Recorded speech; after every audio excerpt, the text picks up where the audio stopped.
teachers back from yesterday, and good morning to our principals who are joining us this morning for day 2 of our Rural Life onboarding. We'll do some quick introductions just to get us started. We have with us Dr. Richard Kitzmiller, who is our project director, and, you know, in his spare time, the vice president of the Nice Model Foundation. All right, Dr. Kitzmiller, do you want to say hi to everyone? Hello, everyone. Good to have you back today. All right, and then there's me. You're stuck with me. Back again, right? Bethany Fillers. I'm the Director of Professional Learning for the Rural Life Project. Also on our team, we've got John Payne, our Director of Technology and Innovation. He's waving to the crowd. And Brittany Siebert, our Communications and Dissemination Coordinator. Also excited to have our partners in crime here. We've got Nancy Mangum and Dr. Patricia Hilliard from the Friday Institute. And we've got Dr. Laura Holian from Laura, who's our evaluation partner. You'll get to spend some time with them in just a little bit. All right, and real quickly, let's go around the room and meet our Niswonger coaches. Again, our lead teacher saw them yesterday, but for our principals, we'll just do a quick hello. So I'll just kind of go down the list. Brooke, you want to say hi? Brooke Drennan. Morning, everyone. All right. What about Sarah Kitzmiller? Good morning. Excited for today. All right. What about Catherine Edwards? Good morning, everyone. Rise and shine. Exactly. Let's see. We've also got Christy Snyder. Is Christy out there? I think I saw her. Sorry, I was muted. Good morning. All right. And what about Miss Linda Stewart? Good morning, everyone. And we also have Tracy Ballou.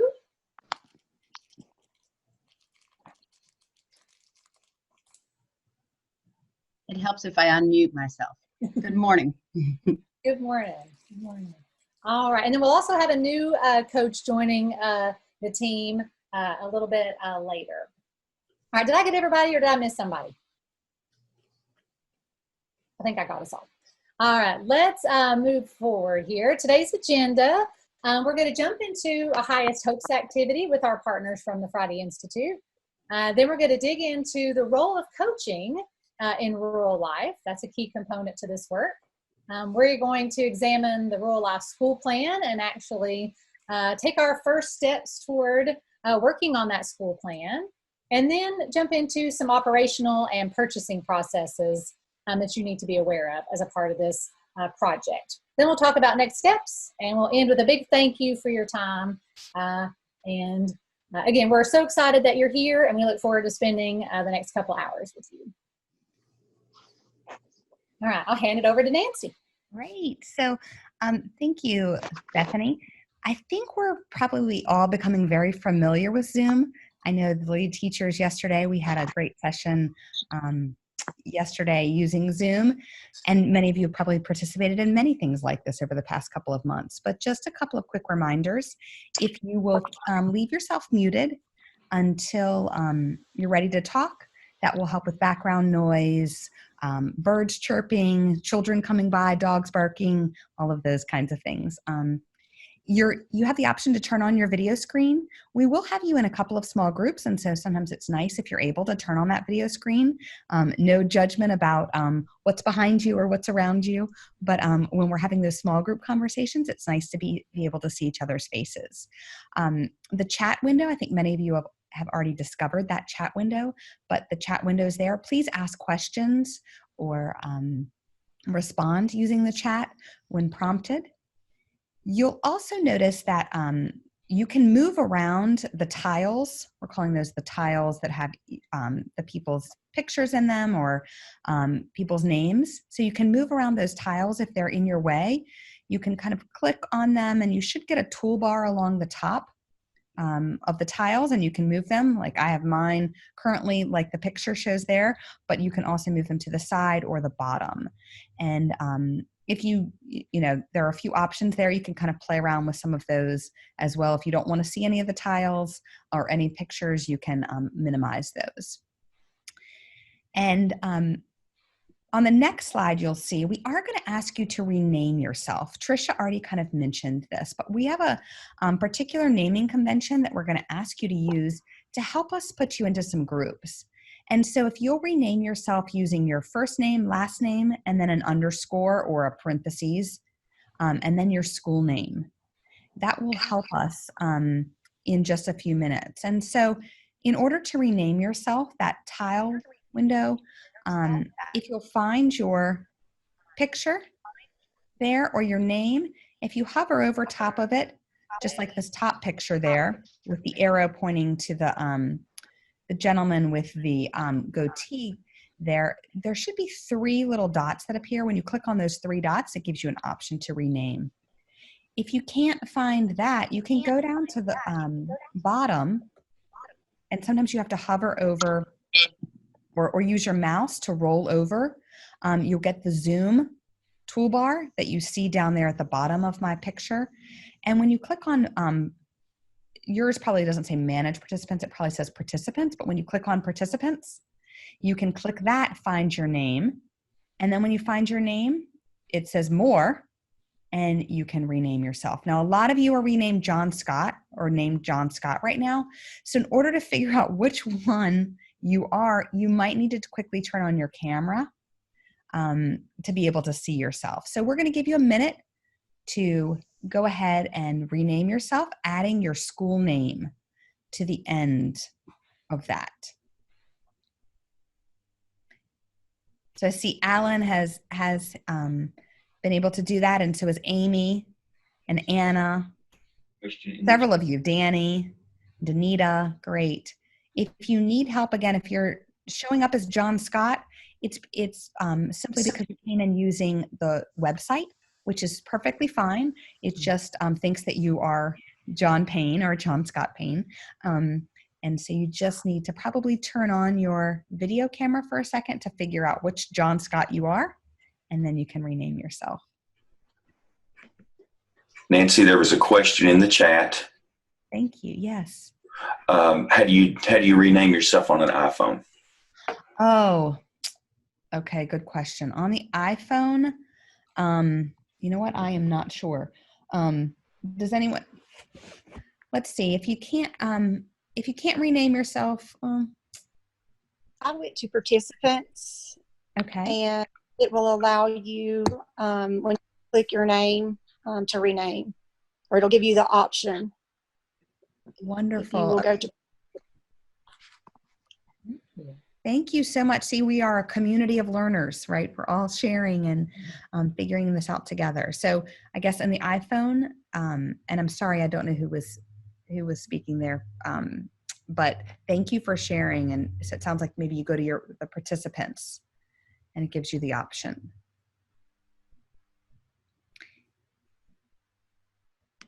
Leanne Myers, I see your question. That's fine. That'll work. You can add one of your schools from your district since you're a central office staff member.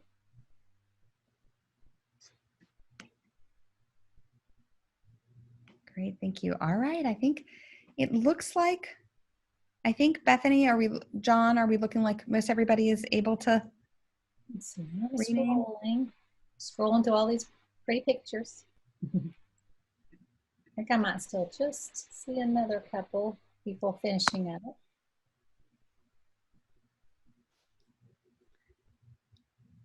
All right. We've all made it through the first test then. We passed. Yay, we should celebrate. Okay, great. Well, thank you. And that is part of this new learning together, right? Trisha's giving us all a round of applause, so nice work. All right, on the next slide, you'll see, I know when we were principals, we were together back in March, face-to-face. That was, I would love to be face-to-face with everyone today, but we were together. And then yesterday, when we were together with the amazing lead teachers, we talked a lot about what this grant is about. And as we think about literacy and personalized learning and how we can improve our students and help them to improve their literacy through personalized learning, I want us to think about what are our highest hopes. As you think about your school and your students, and where you are and what you want for your students, and maybe how this grant can help support you with your goals. I'd love for you on the next slide just to think about what are some of your highest hopes. And you can maybe write those down. We are going to ask you to share at least one of these highest hopes with a small group. So I'm going to give you just a minute as John kind of begins to put us into those groups. He won't send us to the rooms quite yet, but I want you to think about what are your highest hopes related to the grant, and how do you envision or hope that NYSWANGR and the support of the team can help you.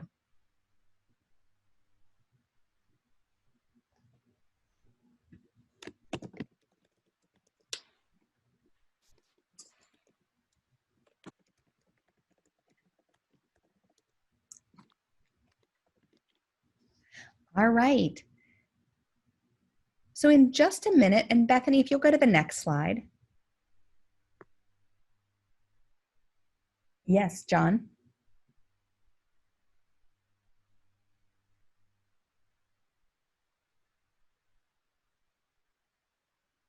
Okay. No worries. We can just maybe put everyone into rooms, just kind of divided people evenly with maybe having a NYSWANGR representative in each room. So in just a minute, John is kind of working behind the scenes to put us into small group rooms. When you get to your room, please introduce yourself to the small group and share your role, and then share your highest hopes. It'll be great to hear kind of what everybody's thinking and where they are and what they're hopeful for as we think about this grant. And so in just a minute, when John will click, it's kind of like Oz behind the screen, right? The great and powerful Oz. But John will send us to a room. A message will pop up on your screen asking you to accept or telling you which room you're going to. You may or may not be with someone from your school, and that's okay. But go ahead and introduce yourself to the group and then share your highest hopes. And we'll be in these rooms for about 5 minutes, so it should give everybody a chance to share. All right. Any questions? All right. John or Oz, when you're ready, you can send us to the rooms.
Hey guys, sorry, I was having technical difficulties. I'm supposed to be, I guess maybe in the Sevier County breakout room. Breakout rooms. I'm from Gallenberg Pit. Oh, John. John, Yeah. is there anyway, we weren't quite finished, and I couldn't message you because we were in the rooms. Did everybody else finish? No.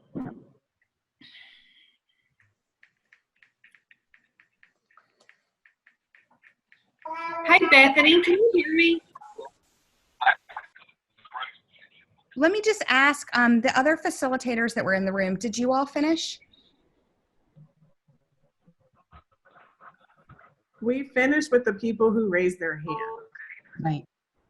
Oh, I was making everybody go through. Okay. All right. We had 14 people, so. Okay. We have one person who whose mic is off, but I mean the mic is on, but we can't hear her when she's speaking. Brooke, I think Bethany said she could hear me now. Yeah. Oh, okay.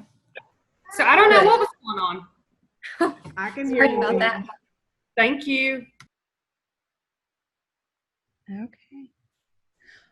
Well, I'm sorry that not everybody got to share. It sounds like maybe some of the rooms kind of got through everybody who wanted to share. I know my room and Hannah, we were right in the middle of yours, and so I'm sorry that we didn't quite get to share, but hopefully you got to hear some of the highest hopes from other people, and I think some of them probably resonated with you all. I know in our room we had a lot of head nodding and maybe some things that you all felt like other people kind of have some similar hopes. And so as part of this learning community, I think sharing in our highest hopes and thinking forward as we get this started is really exciting.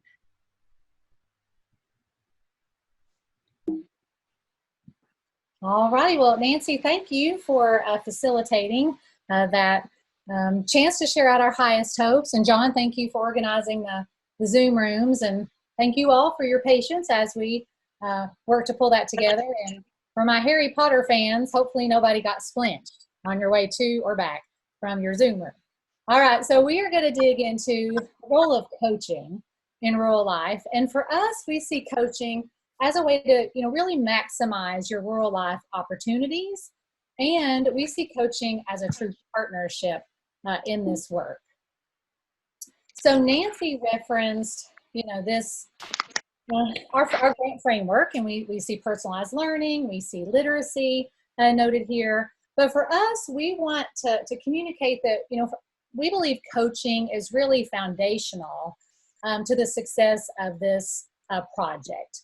And, for us, it's a central support to the work as we're exploring how to put into practice this intersection between best literacy practices and personalized learning there in the classroom, in our context, our students. And anytime you're learning something new, having that coach there to kind of be your thought partner and to walk you through that process and to reflect with you is so valuable. Before we dig into what coaching is, I think it's important to first clarify what coaching is not, at least in terms of what we believe here at Rural Life.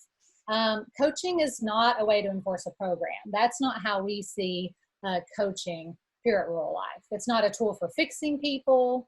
It's not therapy. It's not evaluative in any way. It's not connected to the evaluation process. And it's certainly not a gotcha. What we do believe, though, is that coaching is for everyone. So for teachers, for leaders, for anyone that's supporting the work or supporting students in your schools. So I want to take just a minute to watch this 3-minute video from Atul Gawande. He is a surgeon, actually, and he's also a national, like a bestseller book list. If you've ever read his book, The Checklist Manifesto, fantastic book, very fascinating about the power of checklists. I know that sounds really boring, but it's really, really fascinating. But besides that, his TED Talk on coaching was hugely popular, and we're looking at just a snippet of that here. Also, just a little heads up that after we watch this video, I'm going to ask you to share something that just resonates with you from the video in the chat. How do professionals get better at what they do? How do they get great? And there are two views about this. One is the traditional view. That is that you go to school, you study, you practice, you learn, you graduate. And then you go out into the world and you make your way on your own. That's how doctors learn. That's how lawyers do, scientists. Now the contrasting view comes out of sports. And they say, you are never done. Everybody needs a coach. The greatest in the world needs a coach. So I tried to think about this as a surgeon. Pay someone to come into my operating room, observe me, and critique me. It seems absurd. Expertise means not needing to be coached. So then which view is right? Turns out there are numerous problems in making it on your own. You don't recognize the issues that are standing in your way, or if you do, you don't necessarily know how to fix them. And the result is that somewhere along the way, you stop improving. And I thought about that, and I realized that was exactly what had happened to me as a surgeon. So I asked a former professor of mine who had retired, his name is Bob Osteen, and he agreed to come to my operating room and observe me. The case, I remember that first case, it went beautifully. I didn't think there would be anything much he'd have to say when we were done. Instead, he had a whole page of dense with notes. Just small things, he said. Did you notice that the light had swung out of the wound during the case? Another thing I noticed, he said, your elbow goes up in the air every once in a while. That means you're not in full control. It was a whole nother level of awareness. He was describing what great coaches do. And what they do is they are your external eyes and ears, providing a more accurate picture of your reality. They're recognizing the fundamentals.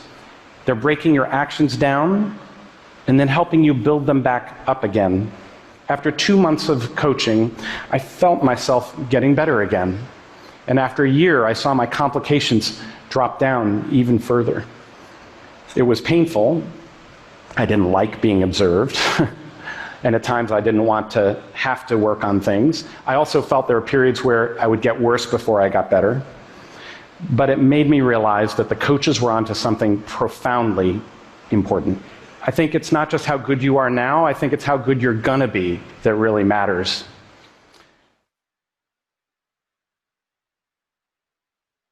All righty. At this point, we'll take about a minute and just ask everyone to share an idea that resonated with you about why everyone needs a coach. So find your little chat button down there on your Zoom toolbar and just share something that resonated with you.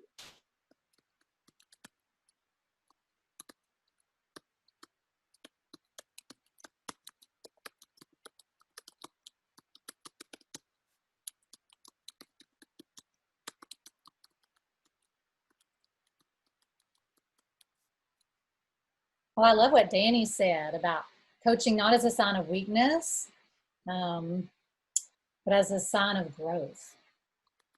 Thank you, Danny. Yes, and from Lori, it's a whole other view of self-awareness. And Anna, I mean, I think you know that, yeah, it can sometimes make you feel uncomfortable, much like being on a Zoom call, right, with everybody looking at you. But the point is, yeah, you're going to be better because of it. Everyone has room for improvement. Oh, yeah, Amy, everyone needs a coach, no matter the years of experience under their belt. External eyes and ears. Tara says coaches see things that we don't see, and growth is key. The beauty of having other perspectives. Oh, Angela picked out a favorite of mine. It's about how good you are going to be.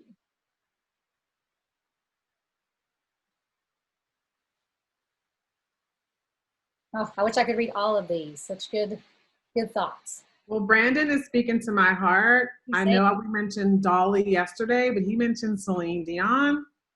Even Celine Dion has been singing since she was 7, and she has a vocal coach.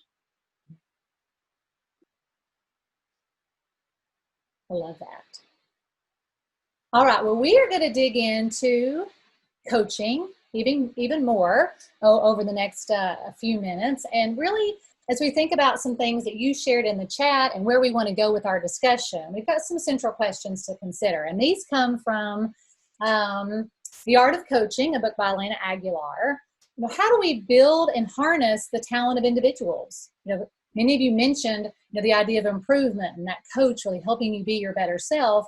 So for us within the grant, we're talking about effective literacy practices, personalized learning practices, learning those, trying those out in the classroom with real students, right? And so we're going to dig into how to build and harness those talents, and coaching can be a support to that. As well as how do we develop and sustain conditions for adults to learn and then apply their talents in their context. So you see conditions for learning, and as many of you noted in the chat, conditions for continuous improvement. Our focus will also be tied to these ideas. So we're going to build our understanding. We're going to dig first quickly into, as a whole group, into 4 key aspects of coaching for consideration. Then we're going to jump into some small groups in some Zoom rooms and look at what it takes to establish a strong coaching partnership. And then we'll come back as a whole group and put it all together before we move on to the next part of our agenda. Okay, so 4 key aspects of coaching that we feel really meet the needs of this grant come also from a literature review from the Institute of Educational Sciences, and really it surfaced these 4 key aspects for us to consider. One would be the power of goal setting, really being specific about intent. Second, coaching cycles. Now, there are all sorts of coaching cycles or reflection cycles, improvement cycles. But as a whole, we know they're powerful because they're a guide for that improvement and for reflection. For us, coaching practices are centered on what we know about adult learners, right, and their needs. And then so important to consider are the structural supports, really that condition for learning as we facilitate a culture of coaching across our buildings. All right, so real quickly around goal setting, again, it's about providing clarity for the partnership. We want to make sure our focus is on practices that directly impact student learning, right? And we know that goal setting can support all educators and leaders. And I love this quote by Jim Knight, who is just world known for his teachings around coaching, is that when educators stop learning, so do students. And that's really powerful, and it hits me so strongly. And the word that I've plugged in here where it says educators, his original quote is teachers, but I think we could all agree that educators as a whole, whether you're a teacher or a leader, this quote still applies. So coaching cycles, again, they're there to help us individualize, to meet individual teachers' professional goals and needs, right? The cycle is there to be sustained over the course of a semester or a year, or some time frame that's going to be meaningful versus just a one-time thing. It's going to be content specific, focused on pedagogy, and specifically, within rural life, we'll examine instructional planning, teaching practices. We'll look at student work as a result of what's happening in the classroom. And you can see here a model, but just a very simple, straightforward coaching cycle. But again, there's lots of cycles we could use. So coaching practices that address adult learner needs, adults want to know why. Hey, we're not much different than kiddos, are we, right? But we want to be able to relate any kind of new learning to the context of a real world problem. Like, why do I need to learn this? How is this going to help me? Also, how adults learn, again, much like students, is through that firsthand experience rather than some hypothetical scenario. So we're going to, the power of the coach is you got somebody there to partner with you, right, in that firsthand experience, trying out, new strategies, for example. And then also we need to see, the what is having immediate value, right? I want to know how this is going to help me now. It needs to be timely, my context, my needs with my students. And lastly, the structural supports. This same study that I referenced earlier surfaced 5 features that need to be in place for coaching to be effective, right? It's got to be content focused.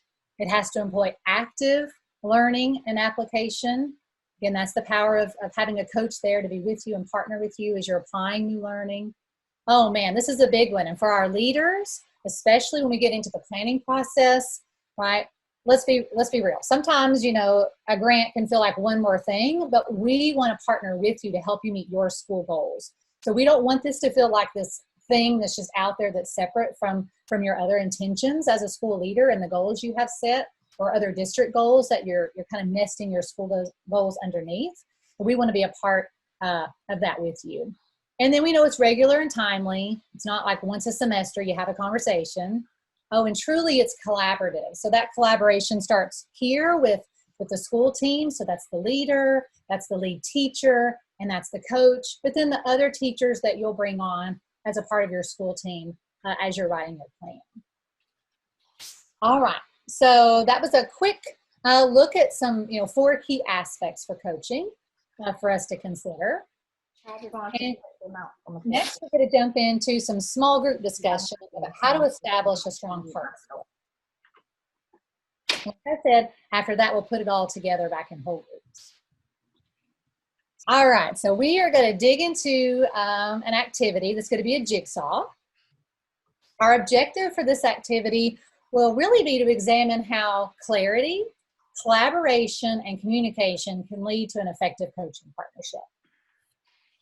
So our process, as I mentioned, is a jigsaw. And for those of you that I think most of us are probably pretty familiar with the strategy of a jigsaw, but the gist is you can take a key text, and for us, it's going to be the one noted here about clarifying the coach's role. We're going to divvy that text out into different chunks. And in some of our Zoom rooms, you're going to dig into a portion, a different room will dig into a different portion, so on and so on.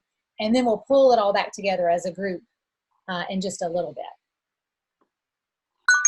So our task when we're in these small groups, and in just a minute when I show kind of what each group is going to read, is similar to the video. We're going to look at set points that resonate with us. And specifically here, what resonates with you the most about how to establish a strong coaching partnership between school leadership and, which is the principal and teacher leaders, and then the supporting coach. And then what we're going to do is when we come back whole group is we are going to pin all of our learning and thinking on a digital pin board. So we'll cross that bridge when we get there in just a little bit. Okay. So a couple ways that you're going to be able to access this text. Okay, sorry, I was looking at a message that was sent to me. You can scan it with your phone or some other device that you have with you. We're also going to drop the link to this text in the chat, and Patricia has done that for us. You might want to snap a picture of this page if it's helpful, if you don't think or if you think you want to be able to refer back to the prompt about what points resonate with you. And I'm going to exit out of my full screen mode here. Well, maybe. And let you see real quickly what this text looks like. All right, it's actually a longer text that I have taken some pieces out of, much like a newspaper. It kind of starts on one page, and then you can see at the bottom of this first page, it says continue on page 6. Well, I've taken out some of the things that confuse us about, the order of the actual heart of this text. And so you see an intro element here on page 1. And then you can start to see the sections that we're going to break apart into our small groups. A section on clarity, a section on communication, and a section on collaboration. And then we're going to ask all the groups to look at these guiding questions here on the last 2 pages. All right, you'll have a facilitator in your small group, so no worries if you're still kind of wondering exactly what you're supposed to do. Let me jump back into our presentation. Again, there's the scan if you need that. We've got the link in the chat. And here are our jigsaw assignments. All right, in just a minute, we'll do, if you end up in a room called Brooke, or a room called Linda, or a room called Catherine, Those are our coaches, and you will look at the intro to the article, the clarity section, and then those guiding questions I showed on the last 2 pages. Similarly, if you end up in a room with Christy or Sarah or Patricia, we'll dig into collaboration alongside the intro and the guiding questions. And then our last group, we'll dig into the communication piece.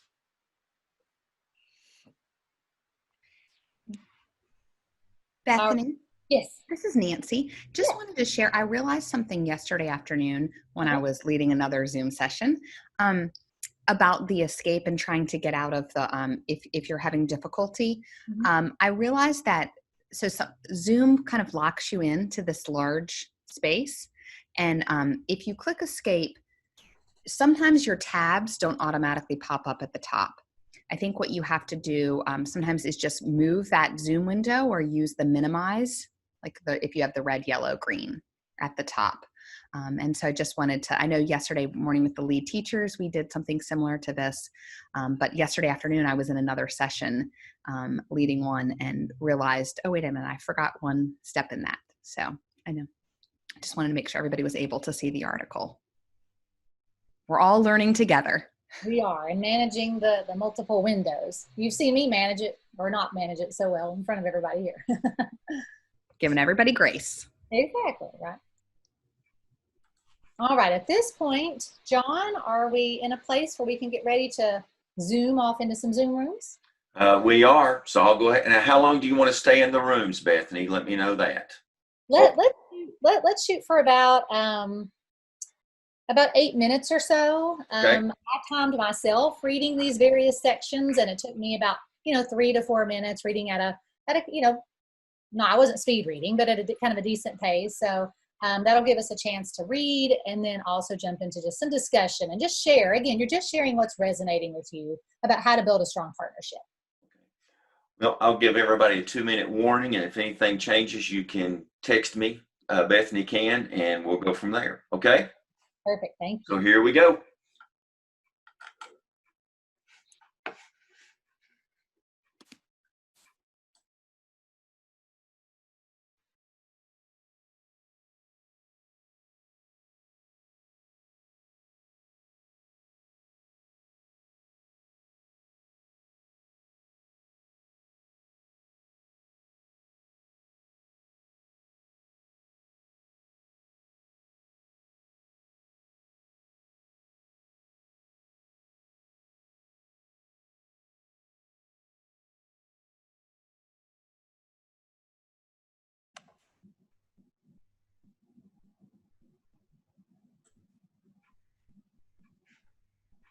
Christy, did you not get a message to join a room? No, sir. Okay. See what happens now. I have it now. All right. Okay. See you in a little bit. All right.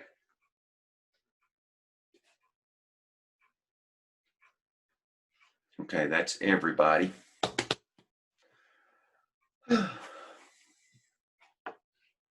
John, I learned something new about Zoom just a few minutes ago. I don't know if you saw my message, but when I was in that room, I was not able to direct message you. I was trying to message you via the chat to let you know we needed a couple more minutes. Right. And it wouldn't allow me. It didn't give you as an option for me. So isn't that interesting? It is. So it must be totally self-contained. Yeah. So I guess we'll have to text each other, like that would be the, so I didn't know that. We're learning new. I didn't either. And I learned something about recording, Nancy. The person that makes the session, the meeting, needs to do the recording. Okay. And here's how I found that out.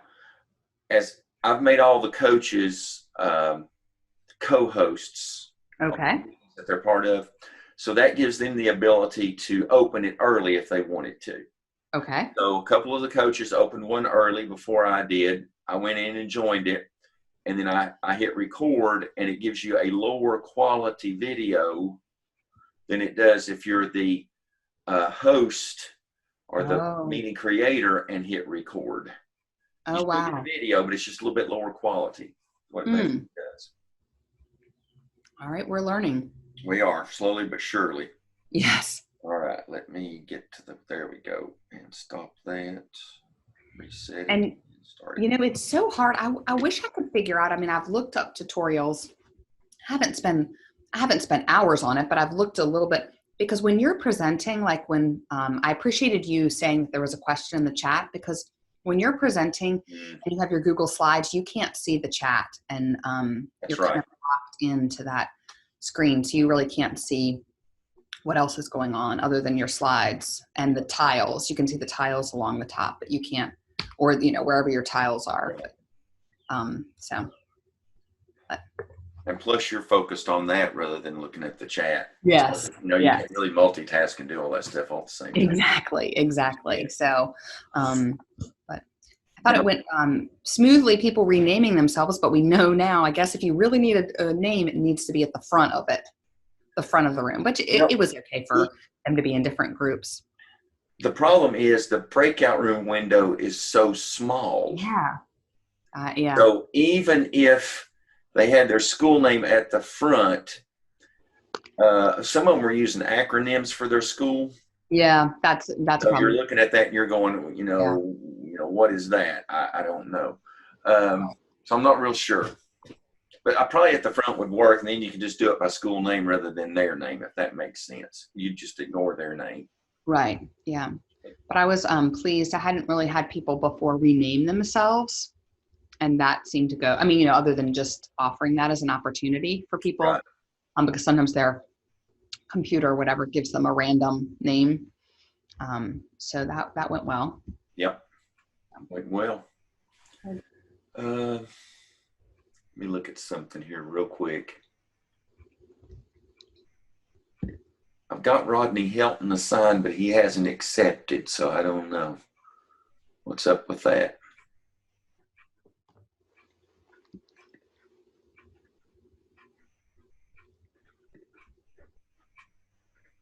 Okay. All right.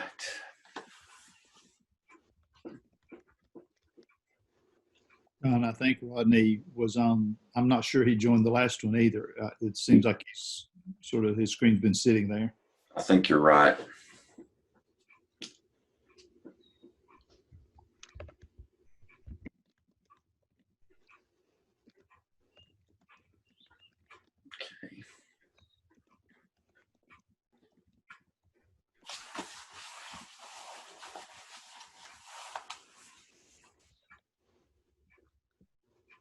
Did the sessions go okay yesterday afternoon? They went well. We had, let's see what we had here. We had 24 in the phase 1 schools. And I think we had about 45 in the Google 101 session. Oh, that's great. So that's not too bad. Yeah. Not bad. Yeah, John, we're just going to start calling you Oz. If I got paid like Dr. Oz, I wouldn't mind. There you go. By the end of this, we'll know all the efficiencies. We'll have it figured out. Like, what are the efficiencies and how can we be more efficient? Yeah. And hopefully eventually we'll get to be able to get back to face-to-face. Yeah, I know. I think that's probably better. I mean, this is good, but you know, that's probably better really in the long run. It's just really hard to read people's and to like kind of check for understanding, or, you know, that it's difficult. Yes. Or even just to really make the connections. And it's really hard for people to focus, you know, for the presenter or the participants to focus as long in a virtual session as you can face to face. Yep. Yes. Okay, they're coming up on 5 minutes. Let's see if she's texted me or anything. So far, okay.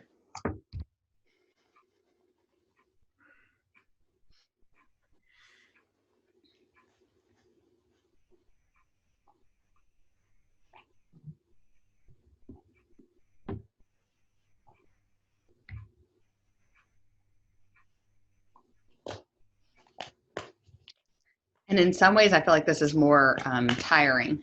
I mean, you're like, maybe it is because, Richard, like you said, you're trying to concentrate so much to try to like stay focused. Mhm. I don't know, or maybe our brains are just on overdrive. That could be a little bit of it. That's stress fatigue. I know our governor's going to speak. Well, he's actually speaking, I think, at 11 o'clock today. So I'll be curious to see what he's going to say. Oh, wow. Really, I don't know. Our, on yesterday, or 2 days ago, I guess, our Department of Health and Human Services gave our schools their kind of assignments or their thoughts for next year. It's they have to come up with 3 different plans: a remote learning plan, of course, and then a plan for like a certain amount of social distancing, and then a plan for full social distancing. So, but every material, they're saying every material that's touched by a student has to be sanitized, and every student's temperature has to be taken. Oh my goodness. As they enter. As they enter. They're not doing masks or anything like that? Well, I think masks as well, but they have to temperature taking. And so all the principals now are trying to figure out, like, okay, on buses, like, so you have to have somebody before they enter a bus, they would have to have their temperature taken, or before the school. So you're going to have extra people riding on the bus because the bus driver can't take the temperature. I mean, it's just, how is that going to work? I know. Now, I have seen some things advertised, but where it's basically like an iPad that you stand in front of, and it will take your temperature. Wow. What it basically does. Now, how much that costs, I don't know, but it's like a screen that you stand in front of, and within a couple of seconds, it's read your temperature, and it turns red or green depending on what it is. There are probably about 1,000 of those out there, and 1 million people needing to buy them. That's right. Yeah. That's exactly right. Yes. Well, it is. So I think our schools are all of a sudden, I mean, they were already stressed, and now they're even more stressed trying to figure out, okay, what is this? Any indication when Tennessee will get guidance, or will it just be a local decision? I don't know. I really don't know. They received some guidance about 3 days ago with just options and guidelines. I think John was alluding to maybe the governor may be addressing it, today. Gotcha. Okay. So some of the systems are saying that after July 4th, they at least put a date on. After July 4th, we'll roll out our plan. Yeah, they're waiting until then. Yeah, that makes sense. Okay, we're closing the rooms.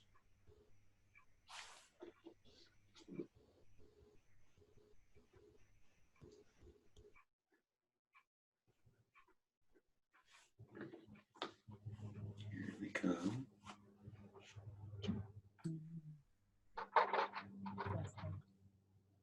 Okay.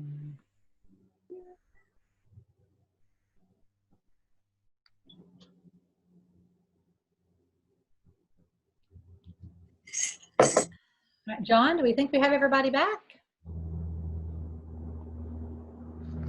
Let me look, okay? All right. Looks like Brooke's room is still in session. Okay. And Linda's and Christie's, but they're going to automatically close here in about 3 seconds. Okay. So they'll all come pouring back in. All right.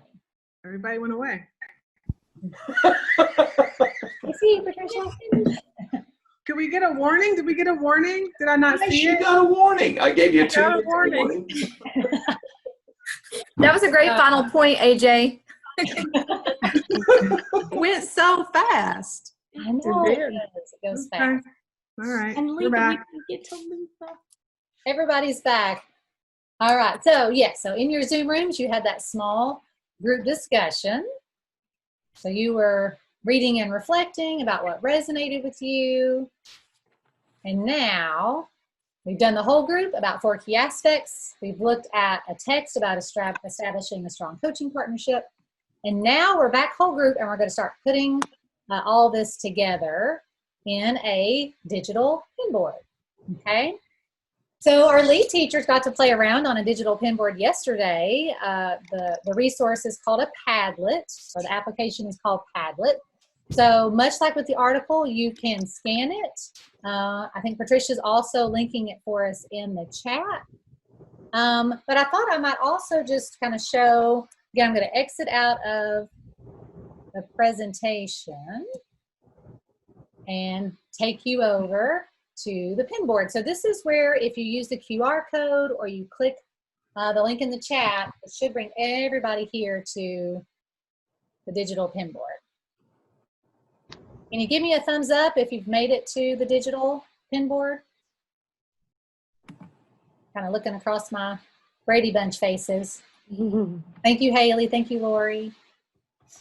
Oh, Hannah's getting fancy using the little, I can't remember what they're called, reaction buttons. Okay, so if you're new to Padlet, again, our lead teacher's principals got to play around on a Padlet yesterday some. But if you are new to Padlet, you can add all sorts of stuff to a Padlet. You can see where I have in red our Padlet prompt. So we are going to look at what we should consider in establishing a strong coaching partnership. So we're going to pull all of our learning together here in this space. I've linked the video. All right, I have our article noted here. I've got some other resources that I thought might be useful. But if you look in the bottom right-hand corner, you see a little plus sign. And here you can create a new sticky note.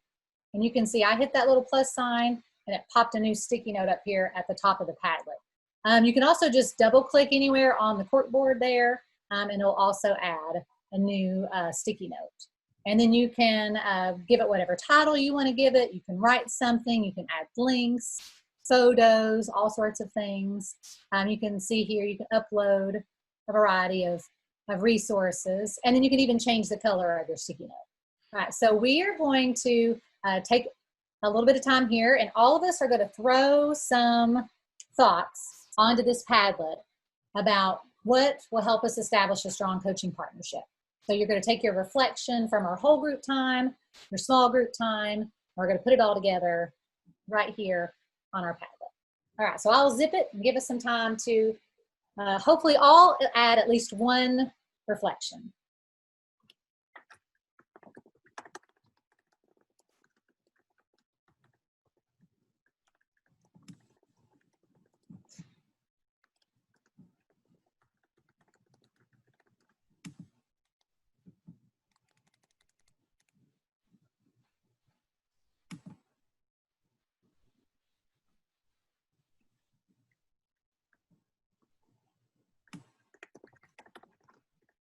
All right, much like a teacher in the classroom, I'm going to push some of us to think beyond a one-word Post-it note. So if you're adding communication, what about communication?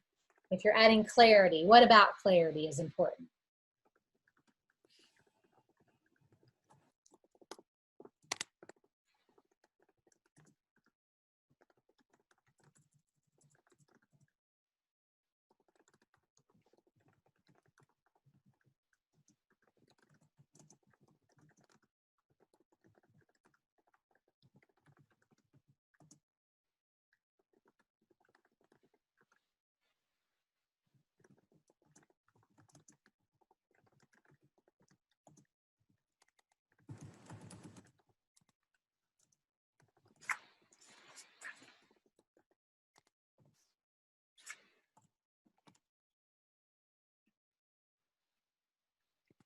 Of course, as you are adding, don't forget to also scroll through and see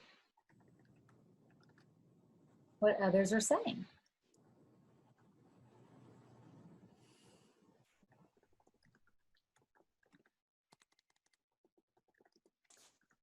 Bethany, I love the you have got to listen. You see somebody got fancy and put a iffy in there. That's great. I love that. Yes, communicate expectations clearly and listen to your team. Who doesn't love Joey?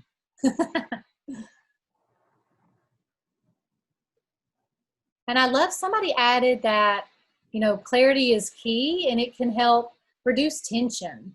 You know, if you're a fan, I'm a big fan. If you're a fan of Brene Brown, you know, Dare to Lead, she said, clear is kind, unclear is unkind.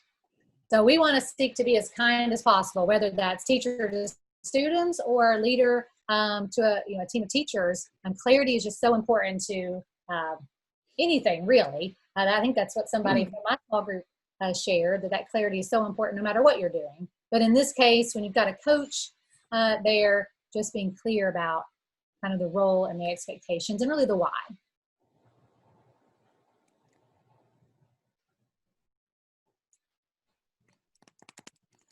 Yes, several people have, you know, with collaboration, it's about working toward a common goal, right? We're all part of a team.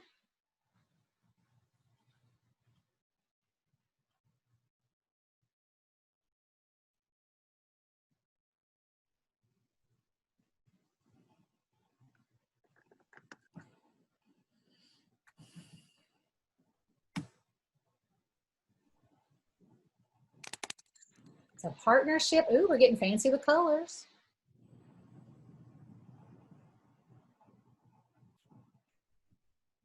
Somebody's added, I love this orange post-it with the video with the coach and the player about how good you're gonna be. Ooh, honest communication, open communication, two-way communication to build capacity.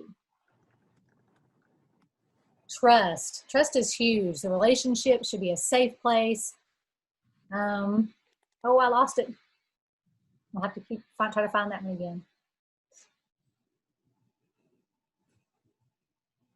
Man, we are filling this pin board up. I love it. All right, well, I hope you'll save this pin board. You can bookmark it and come back to it at any time, and we may very well revisit this pin board in future sessions. All right, at this point, I'm gonna head back over to the slides. And we're going to take a quick stretch break. All right. So I'm going to start our little 3-minute timer here. Feel free to turn off your video, stretch, go grab some coffee, a snack, whatever you need to do. See you back in about 3 minutes.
About a minute.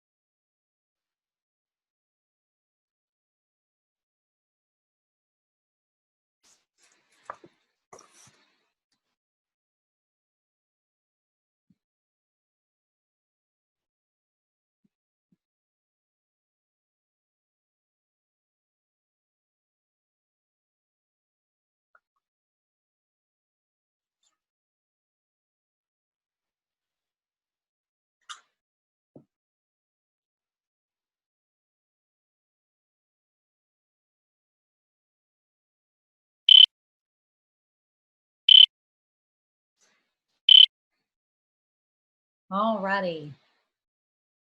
Okay, everybody can come on back. We are going to look at the rural life school planning process next. And several of us went off video as we took a stretch break, and if possible, we would love to see you pop back on so we can see your faces.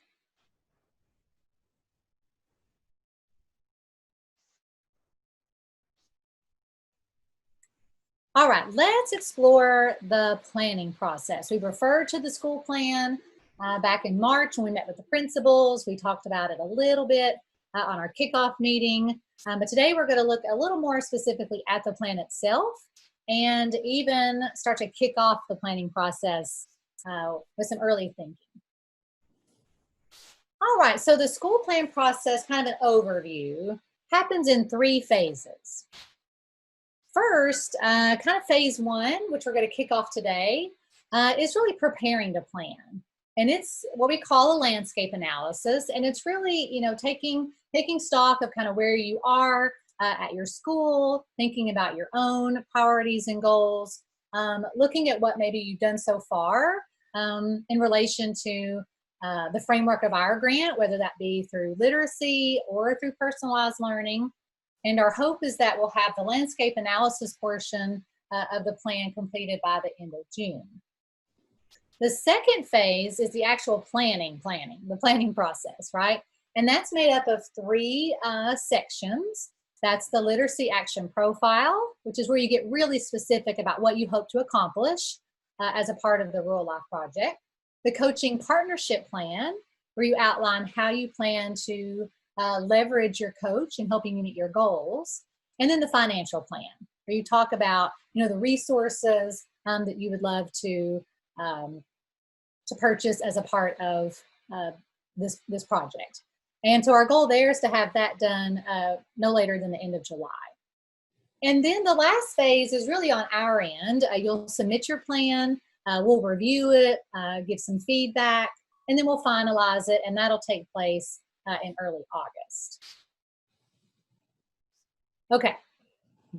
No stress, right? Your rural life coach is your guide through every part of this process. There's none of it that you do just out there on your own, trying to figure out how this is supposed to work.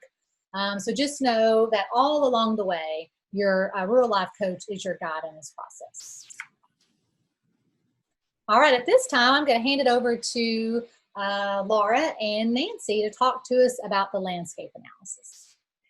Hi, so I am Laura Holian with OnLAR, and I've been working with the foundation on the evaluation of the first cohort of the grant, and we learned a lot of things. I think if any of you were in meetings like over 2 years ago, we said, like, if you're not part of the treatment group, it's actually could be a benefit because we're going to learn a lot, and it will make it so much easier for you when you do start implementing the grant and when you become part of rural life. So part of that learning and improving was creating this landscape analysis, and we made up this term. So if you've never heard of a landscape analysis before, that's just fine. Part of it was so that we could see some of Nancy's beautiful photographs. This is a picture she took in Salt Lake, and I just love it. So the landscape analysis, or if you have heard of it, you can tell us what, in what context you've heard of a landscape analysis before, because maybe we're misusing this term if it's confusing. Anyhow, as Bethany said, this is really a time to like sit back and do some of that pre-planning. We don't want you to just like rush into, okay, I have to create my school plan. I need to figure out my resources. What am I doing?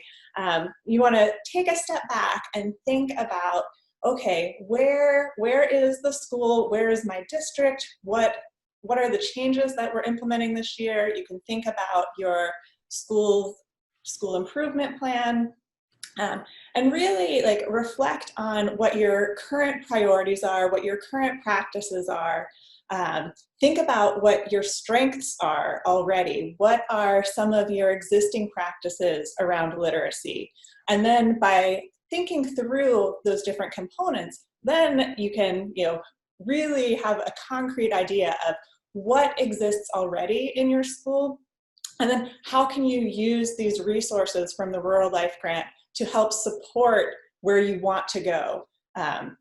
Again, as we've been saying all along, this isn't the grant isn't intended to be something else that you have to do. The focus is on literacy and personalization, and part of that is that you get to personalize what you want to focus on. So as you go through this, we're going to give you an example today, so don't worry, that is coming. But we really want to make sure that you have, going back to those 3 C's of coaching, you want to have some clarity about where you are, communication between the leaders in your school, so the principals and the teachers, make sure that everyone's on the same page about where you are currently and where you want to go. And also sharing that communication and collaboration with your, another C here, with your coach. The coaches have been working with different schools. They've seen a lot of practices over the last year or 2 years, depending on how long they've been working with it. And even the newer coaches have lots of history and experience working in different schools. But they don't know your particular school yet. And so they want to be able to support you the best way possible. So part of this is introducing the coach to your school and your particular landscape, your particular context. So you want to go to the next slide, Bethany. So again, why is this important? We don't want to have you guys engaging in things that aren't going to help you along the way. This should help step by step get you to the process. So we really want you to be thinking about where you are, what are your strengths, where do you want to grow, how can you integrate pieces of the Rural Life Grant into what you're already doing. And with the personalization, it could be that one particular school really wants to do a deep dive and a focus on one particular thing. It could be related to technology. It could be related to improving the culture of literacy in the school, and really focus in on that. Another school might want to have a much broader scope and use their coach in a lot of different ways, and that is totally fine. And we hope that going through this landscape analysis, thinking through different components of practices around literacy and practices around personalized learning, it will help you to start thinking about, okay, what is it that you really want to focus on? And again, the other part of it is to help your coach learn about your school and make sure that everyone is on the same page, that you have, just going to keep bringing it back, have that clarity, have that communication, and have a real plan moving forward. So I will give it over to Nancy now to start going through what is it that we actually mean by this landscape analysis? What are the pieces of the landscape we're looking at? Great, thank you, Laura. I have put a link in the chat, and this is to the landscape analysis planning document. Oops, you know what, I realized I didn't, hold on, that link won't work. I only got part of it. Let's try it again. Let's see here. I think this one should have a copy at the end.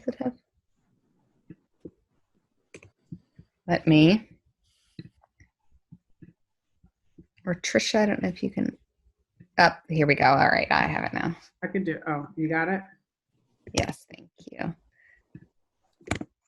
This is going to force you to make a copy. So click on that second link that ends in the word copy.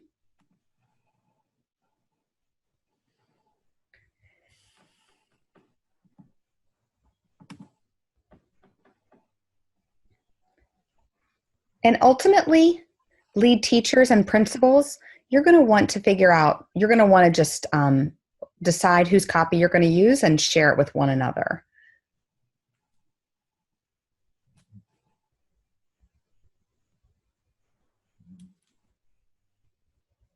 If you need help with that, you let us know in the chat, or you can jump on your microphone and let us know if you need help opening it.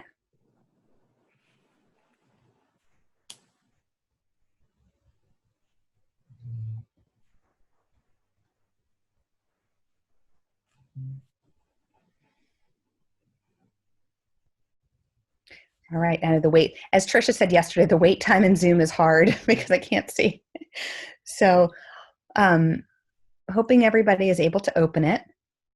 I'm going to kind of scroll through here your pictures and make sure I don't see anybody waving their hands or flagging me down. All right, so it looks like most of you are okay. Okay, Angela's saying she cannot open it. Coaches, would one of you all mind, Angela, can you maybe just put your email in here and we can email it to you? Well, that might be the quickest way. Thank you, Angela. And anyone else, just if you're having difficulties, we can email it to you, email you the link. Thank you, Bethany or Patricia or coaches, whoever. Okay, John, or thank you, Kevin. Bethany, do you want me to send it? Yes, please. Okay. The slides. As they are coming in, I will be, oh gosh. Okay, so Patricia will be emailing this to you, the copy. So then, and it will still force you to make a copy.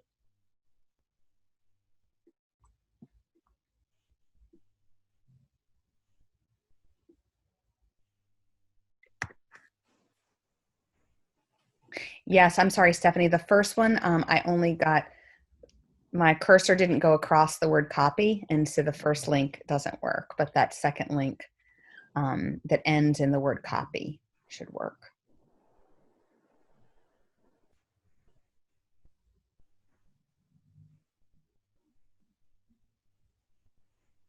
All right, Trisha's working her magic now.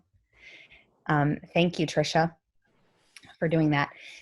So I'm going to go ahead. I think most of you have this open, and what I meant by you and your principal will lead teachers and principals, you'll want to ultimately end up working on the same document. So right now, because you've made a copy, it's in your own individual drive.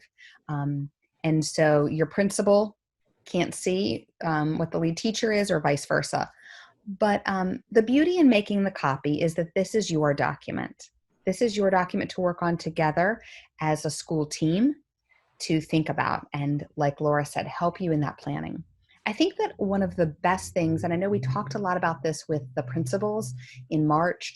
I'm not sure that we really talked too much yesterday about this with the lead teachers, but in this grant, a unique thing about it is that it is personalized. You get to make this work for your school. And so this is just like Laura and Bethany said, this is part of that planning process to help you think about what do you need. So the document might look long and hopefully it doesn't look too overwhelming, but you'll notice that there are two sections, a literacy section and a personalized learning. I bet if you've been paying attention, you could have guessed those two sections, right? Those are our two key things. And so both of these are, we created this document based upon research. The literacy is based upon a research and an article and actually then a book from ASCD that talks about what are the effective components to creating a school-wide literacy plan that ultimately helps students reach their potential.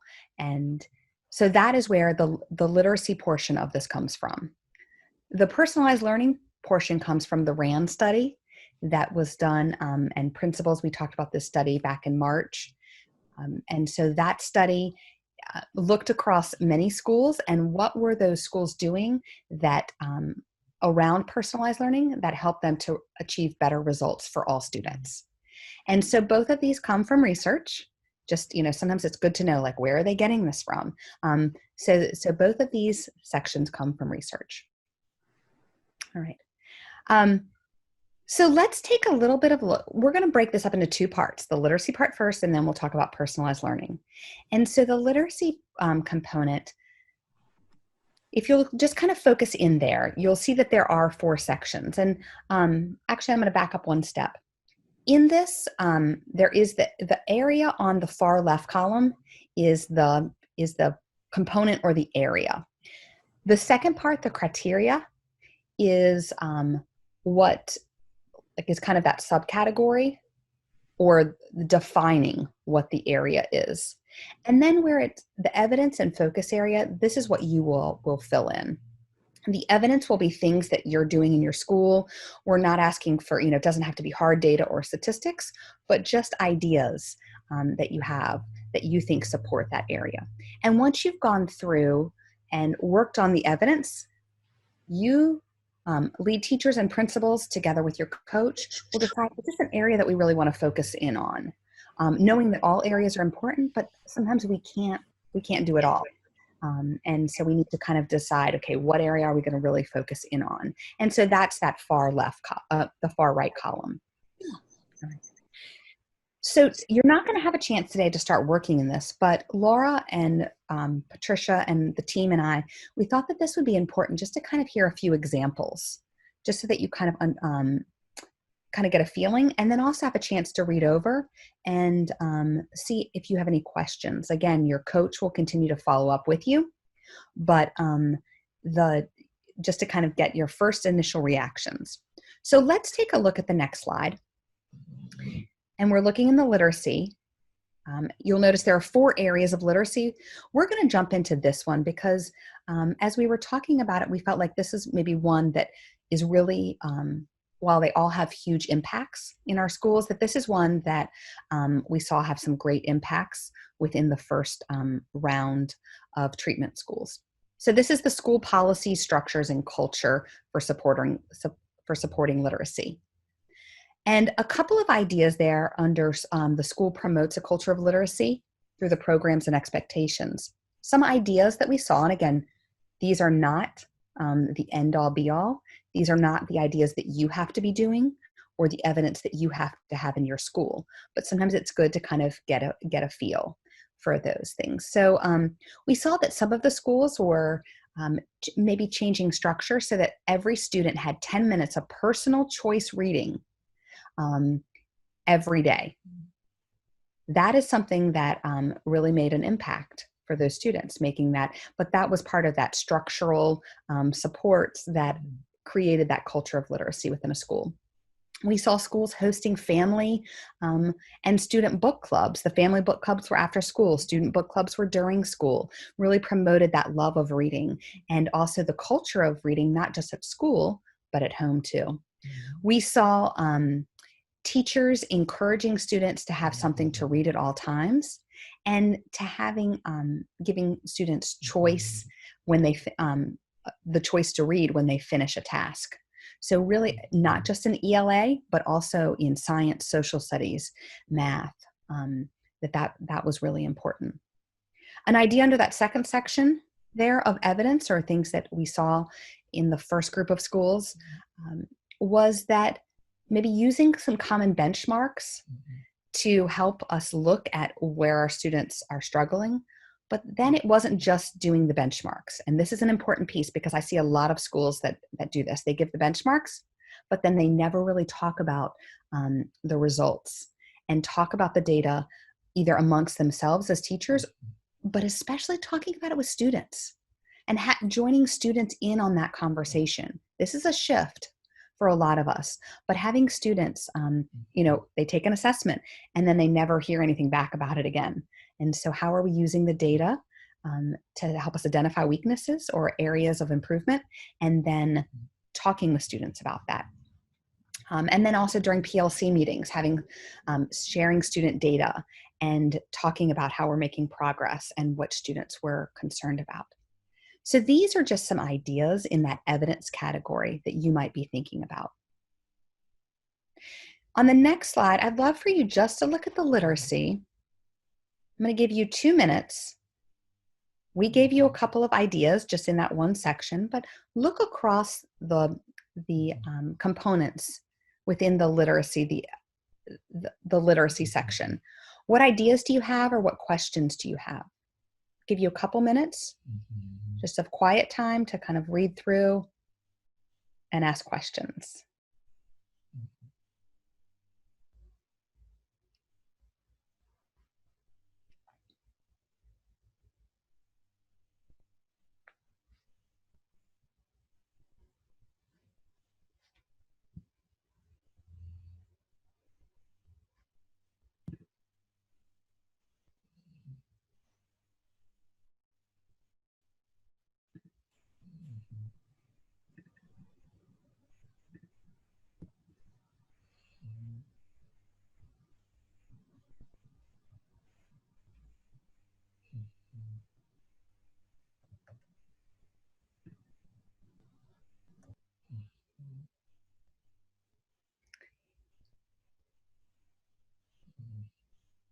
If anybody has questions as you read through those literacy criteria, do you want clarification on any of those?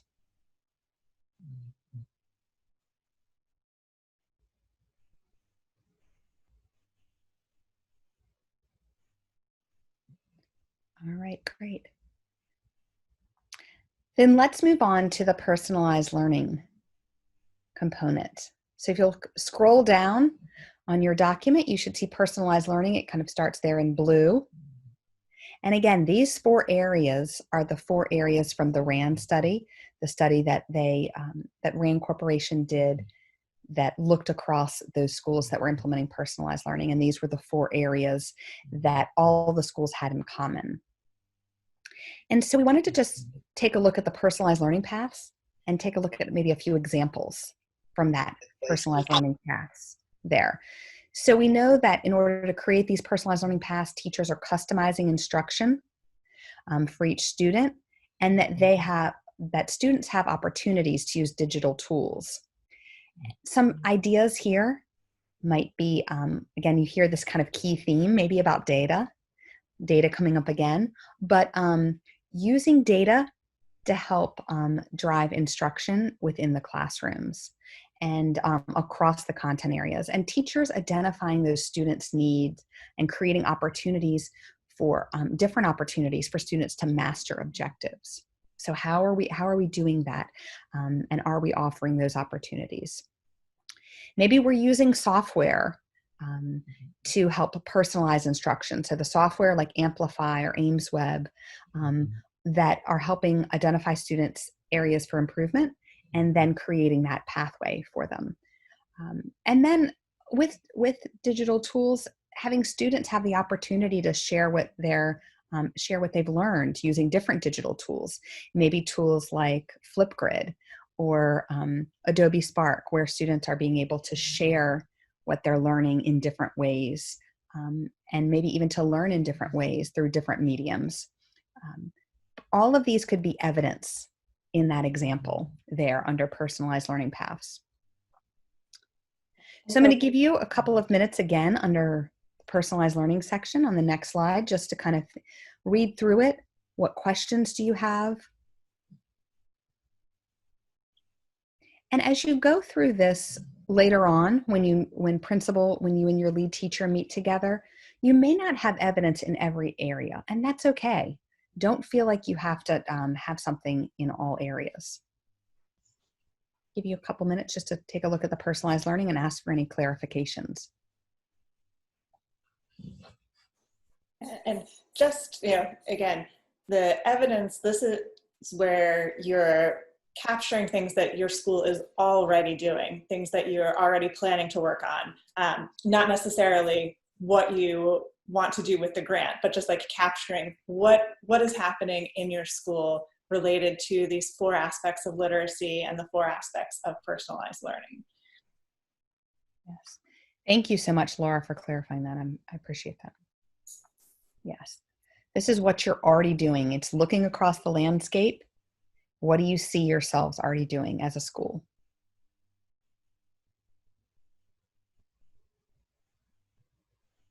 All right.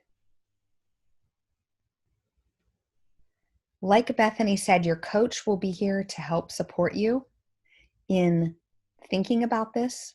But again, this isn't about new ideas yet. We're not generating new ideas. The landscape analysis is just looking, what do we already see that we're doing. It's not where we want to go yet. Laura, any closing thoughts on that? I think that's it. The next step is the where you want to go. So there you go. Yes. All right, Bethany, we'll turn it back over to you. All right, so to recap then, let me get myself organized here. The last few minutes have been us talking about really phase one, right? Preparing to plan. And as Laura and Nancy said, it's a look at what you're already doing in your school setting, across your classrooms, and just thinking about it in terms of the literacy and personalized learning components of our grant. Yeah. Bethany, can I ask you to pause right there in phase one? Because we had a great question in the chat. Is that okay? About the phase one and about this landscape analysis. And actually it's maybe moving into phase two. But Becky is asking if we can share some ideas of what reconfiguring school schedules might look like. And so I could share one idea, and then Laura or Bethany, you might have others. But I know that a school might decide to take a few minutes off of each class period, to then add that time at the end of the day or the middle of the day for every student to read, maybe like a drop everything and read time, or just a guided reading time block. And so that would be reconfiguring a school schedule.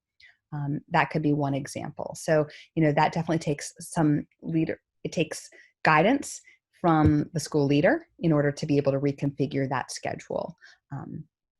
Laura or Bethany, do you have any other examples there? I think another example is where you have like a double block of time, and you'll have your English, your ELA teacher and a social studies teacher have a combined block of time. So it's more time to really dig into something, and combining two different subjects into one larger period of time. So that's one other example that we've seen. And another example might be a creative use of out of school time, doing blended, doing a flipped where students absorb information outside of school but come back to school and work together in groups. Great question, Becky. Yeah, and Tracy has another really great question about newly restructured schools taking over with a new group of students. Should they be reflecting on what they knew of their previous school, or something else? That's a really great question. I forgot about that, and there are several schools that are going to be in that position. I think reflecting on where you've come from, and then also as you are working together in this new school, what your expectations for the upcoming school year are. So that's where I would start. Nancy, would you agree? I think so.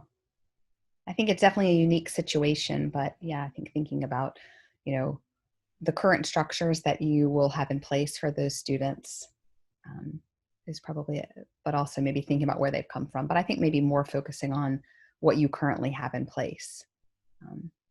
And again, this evidence, we're not going to ask you to, this won't be turned in, so to speak. This is really for your own planning. And so for you to really kind of begin to help narrow down where you might want to focus in on. Mm-hmm. Great questions. Thank you all for asking.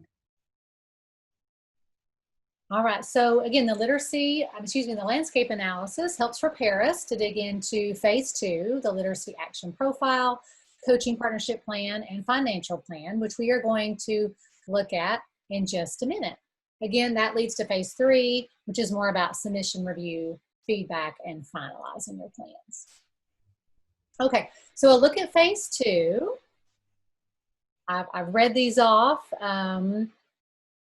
but to share that for phase two, we'll be using a Google Sheet and a shared Google folder, and that folder will be shared between you and your coach.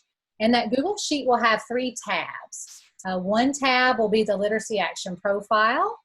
That's really, you know, like I said before, that's where you get specific about what you hope to accomplish as a part of the Rural Life Project. The coaching partnership plan, which is where you outline how you plan to leverage the use of the coach to help you meet your goals. And then the financial plan. This is where you'll note, what you hope to purchase as a part of your plan, whether that's a subscription, technology, whether that's the use of substitutes. We'll get into some more examples of that in just a little bit when we talk about the operational side of the work. But generally speaking, if it has to do with money and finances, it heads off into that portion of the plan.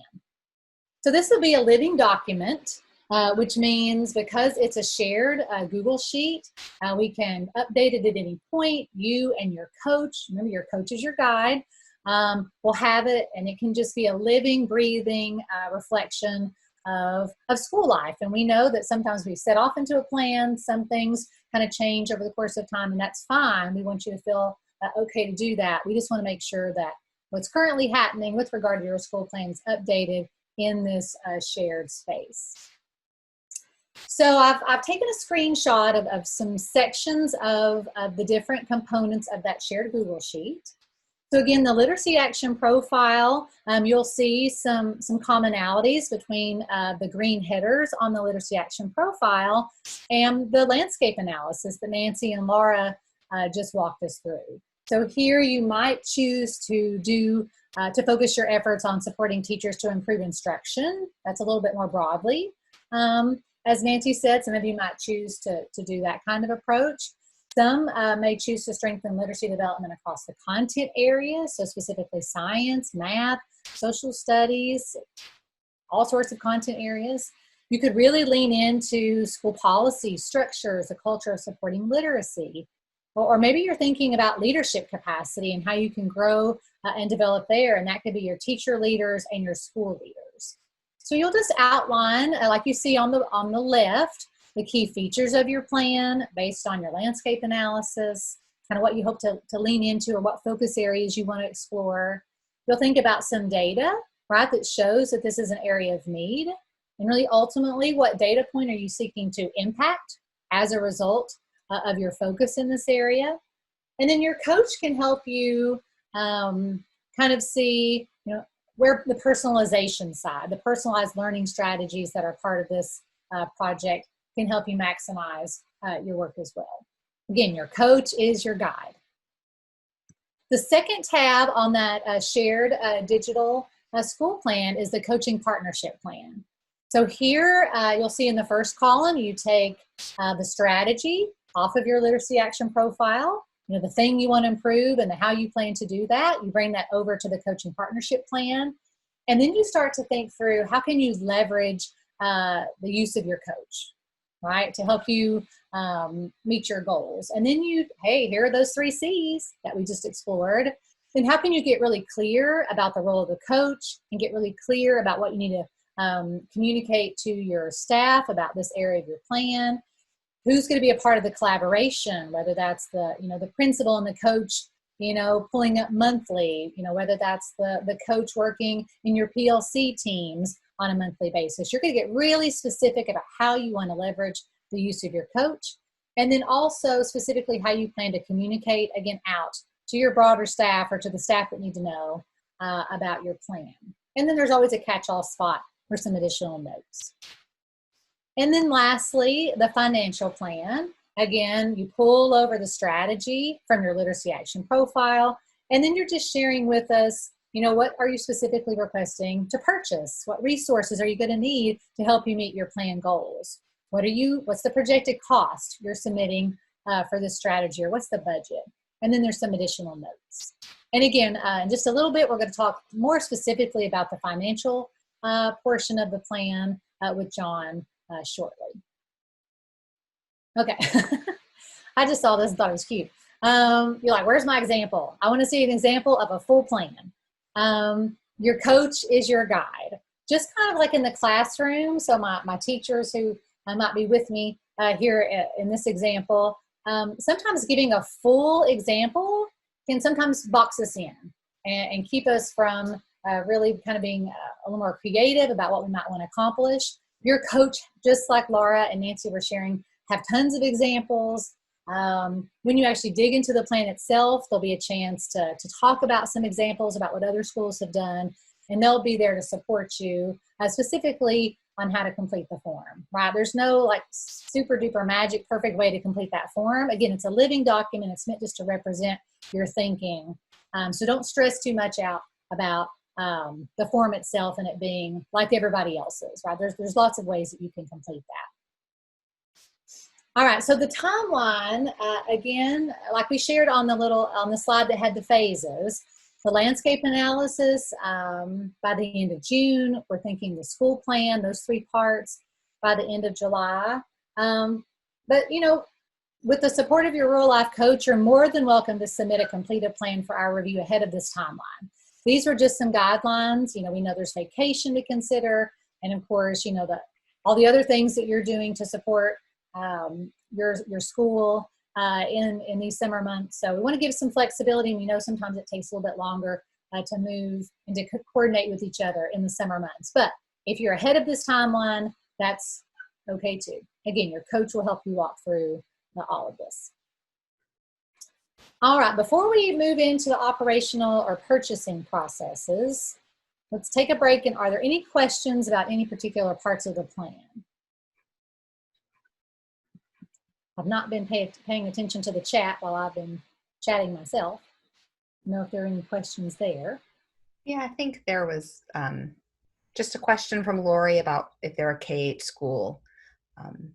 But yes, focus in on the middle grades. So great question.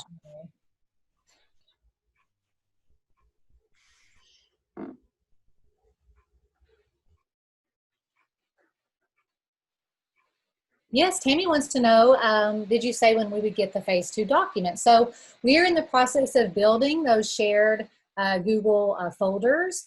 And once you've completed the landscape analysis, you and your coach will access that shared space together. And we'll kind of kick that off together with your coach. Great question. Bethany, I have a question. Will they be setting up individual meetings with the coaches, or will the coaches be reaching out? Yes, for sure. So as the principal and lead teacher kind of talk through that landscape analysis, once you feel like you're ready to take the next step, you know, your coach will reach out to you, of course, and you can always feel welcome to reach out to your coach. But we will initiate that part on our end from your coach. So your coach will be contacting you, all right, to set up a time to talk through your landscape analysis and to get to know each other a little bit better. So just to be clear, the coach will contact you.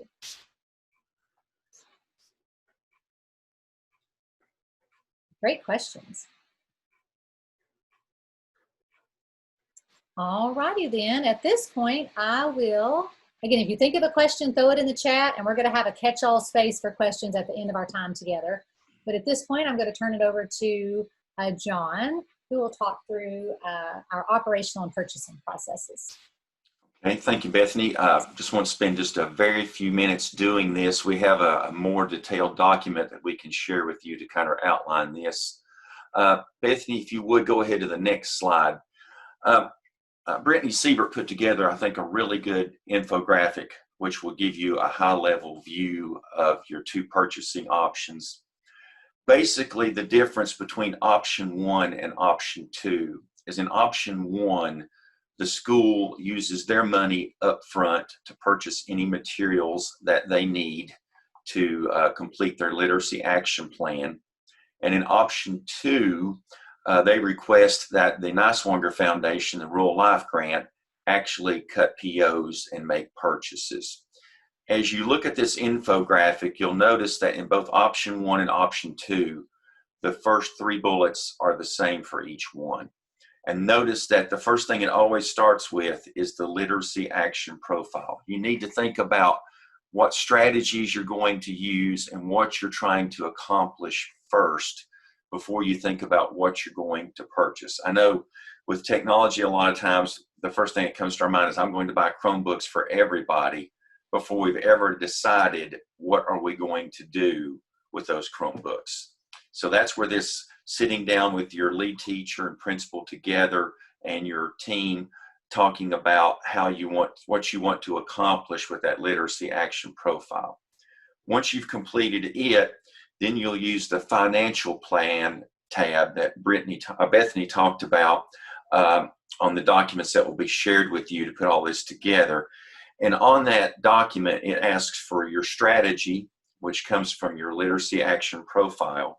Then it asks for any resources that you're going to use. So once you have your strategies thought about, written down, and refined, then you start talking about what do I want to purchase to make those happen. That could be things like Chromebooks. It could be books for a classroom library or just books in general. It could be flexible furniture for flexible seating. It could be purchasing professional development, purchasing software products or literacy programs. Those types of things would be the resources. Then once you've decided on your materials, the next thing that you want to do is develop a budget to purchase those. And so that's where you work with vendors and you secure quotes for the materials that you want to get. And then once you've done that, whether you're doing option 1 or option 2, you submit that along with your literacy plan and your financial plan to the Rural Life group for review. And what we've been doing is we've been reviewing these things every Tuesday at our staff meeting. Now, once we've had a time of feedback, we look at your plan, we say, this is good, this is something you might want to change, have you considered this? Once everything is finalized, that's where the two options start to differ from each other. If you're in option 1 and everything is finalized on your financial plan, this is where you're going to want to cut your own school issued POs and work with your vendors to make those purchases. And obviously what you're going to have to do is work with your finance people at your district as well and adhere to their purchasing requirements. I know when I was in Kingsport, we had a certain limit that we could spend up to without having to go to the BMA, for example, for approval. So in option 1, you've got your financial plan, decided what you want to buy. Now you're ready to cut your POs after getting quotes and working with vendors to do that. Once all the materials come in under option 1, then what you would do is just create a simple invoice, attach any paid receipts, any canceled checks to that invoice, and then submit it to us for reimbursement. In general, it takes about 2 weeks once all those documents are sent in and everything is correct for you to receive reimbursement for your purchases. So that's option 1. You cut your own school-based POs, you submit an invoice for us, and we've even got a sample invoice that we will provide to you if you want to use it, and then we reimburse you. Now in option 2, basically after you got your financial plan together and it's been approved, then what you do is you send everything to Rural Life. We take your quotes from the vendors that you have received. We create the POs, we complete the orders, and we make sure that the materials are delivered or shipped to your school. Now, I'm going to be quite honest with you. Option 1 is our preferred method because there's only about 2 people at the Niswonger Foundation that actually handle the purchases. And this is in addition to other job requirements that they have. So obviously, we're going to request that most people, unless it's a case where you don't have funds up front or something like that, that most people use option 1. Plus, you'll get your materials and things much sooner, okay? So that kind of basically breaks down the purchasing process that we kind of outlined for the Rural Life Grant. Dr. Kitzmiller, is there anything that you want to add that I may have left out to that? No, I think you properly emphasized the option 1 is the preferred, but I want to reiterate that that the purchases you need, if you want reimbursement or if you want Rural Life funds to pay for it, you must get approval first. What we would hate for you to do is to assume you will have approval, order something, and then there'll be a problem with the plan. So you need to wait until you hear back from us that it's approved before you make the purchases. Okay.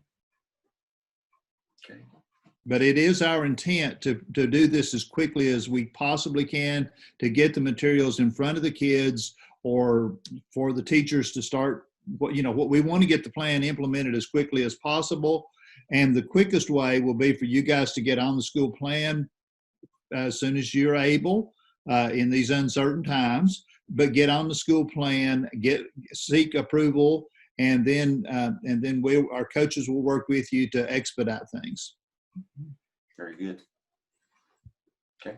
I think that's all we have, Bethany, for that part.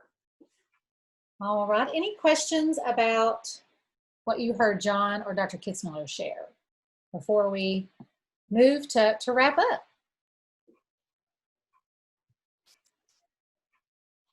You can put those in the chat, or you can just ask to the whole group. Mm-hmm.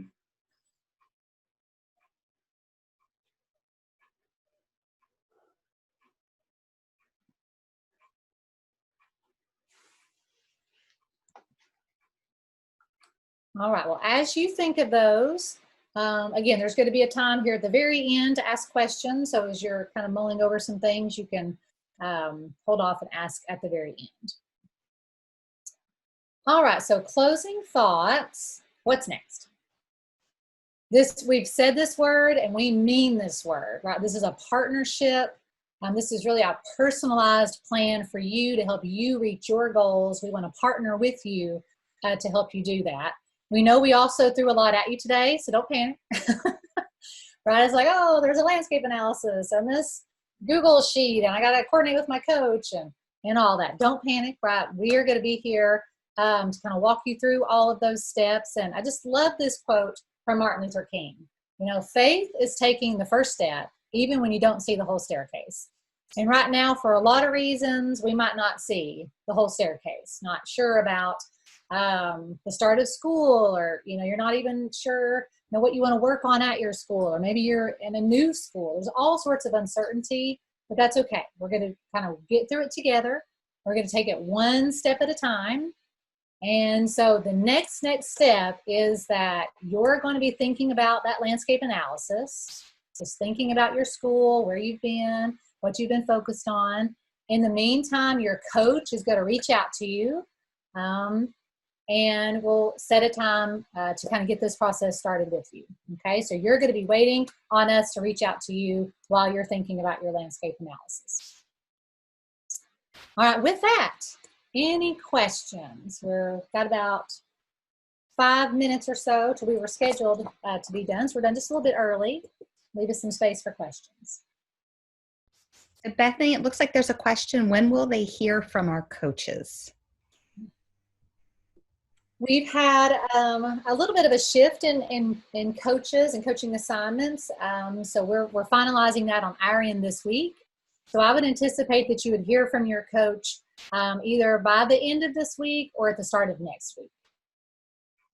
Great question.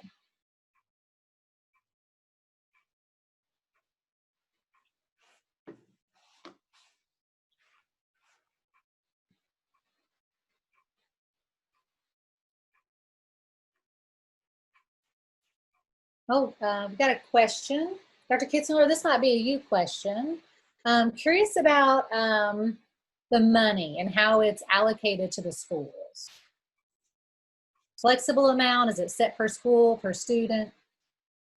When the coach makes contact, we will give the coach an idea, but what I can tell you now is that it will be, the initial amount will be somewhere between the $7,000 to $18,000, depending on the size of your school.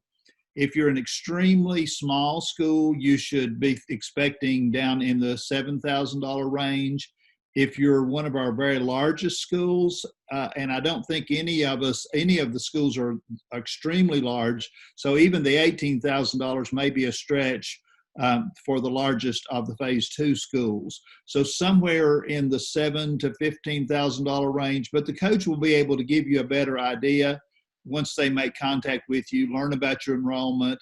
And as we have the new reorganized schools, we may not have the latest information. So the initial allocation will be primarily based on the size of the school.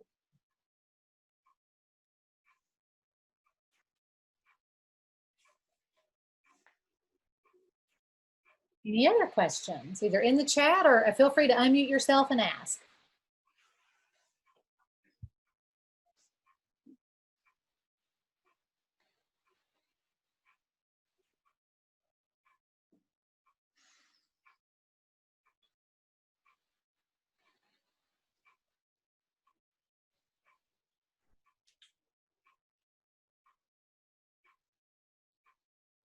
I think the question that's been asked is the size of school based on K-8 enrollment or just middle grades when you look at size? Middle grades enrollment. Okay. Good question.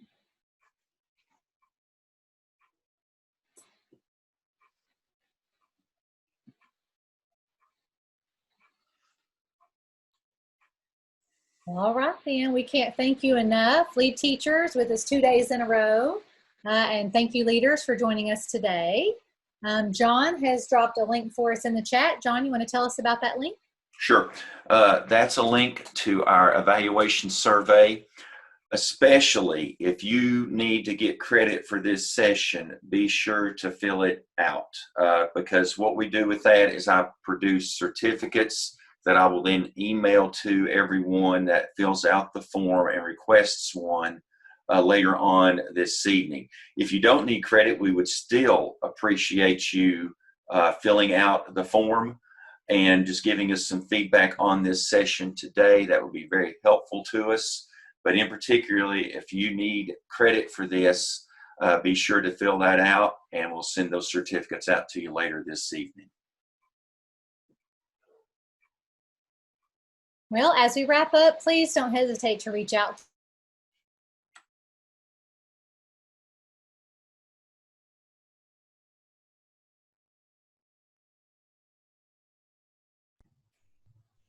All right. Have a good day and enjoy your summer. Hopefully you get a little bit of a break. Yes, we're looking forward to working with you all. Oh, Miranda wanted to know the name of today's session. I believe it's, we call it the cohort 2 onboarding. Is that right, John? The name, I guess they have to identify the name of the session.